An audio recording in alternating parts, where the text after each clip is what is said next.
In travel news, for June 28, 2023, we talk about air traffic control staffing issues and their effect on travel. But before we begin, I'm Brandon with the Adept Traveler, a travel agency that makes travel so easy. Even a blind person can do it. And now, today in travel.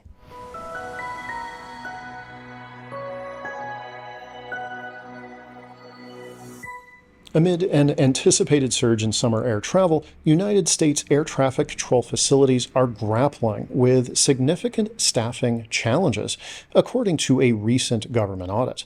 The Federal Aviation Administration has been urged to ramp up hiring to maintain the continuity and safety of air traffic operations. The Transportation Department Office of Inspector General revealed in its audit that 77% of critical air traffic control facilities are staffed below the FAA's optimal threshold of 85%.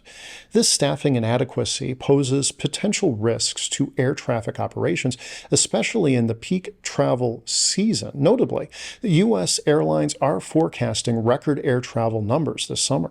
Further compounding these challenges, the recent pandemic prompted widespread training pauses spanning almost 2 years.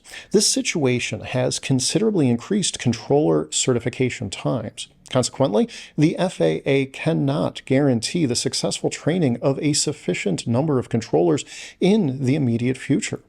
Reports also indicate that many air traffic control facilities are understaffed and lacking in adequate supervision. Several facilities are resorting to mandatory overtime and 6-day work weeks to manage the staff shortages. Out of the FAA's total of 13,300 controllers, a significant 26% are still in training. In May, the FAA released a workforce plan acknowledging the need for adequate staffing. The FAA emphasized its commitment to reaching sufficient staffing levels to ensure the safety and efficiency of the national airspace system. However, these assurances face the reality of mounting costs and strained operations. For instance, in 2022, the Jacksonville Center in Florida saw its overtime costs exceed pre-pandemic levels by 27%. The center also experienced 300 staffing triggers, instances when workforce issues necessitate reducing air traffic. In response to the staffing crisis, the Transportation Department requested $117 million in May to hire an additional 1,800 air traffic controllers next year, supplementing the 1,500 slated to be hired this year. Yet, it's worth noting that it can take more than 3 years to train new controllers. Many of the most critical facilities have a higher than average ratio of trainees, which may prolong the time it takes to resolve the staffing crisis. The report also highlights that the FAA had 10,578 certified controllers in 2022, virtually unchanged from the previous year and down 10% from 2012.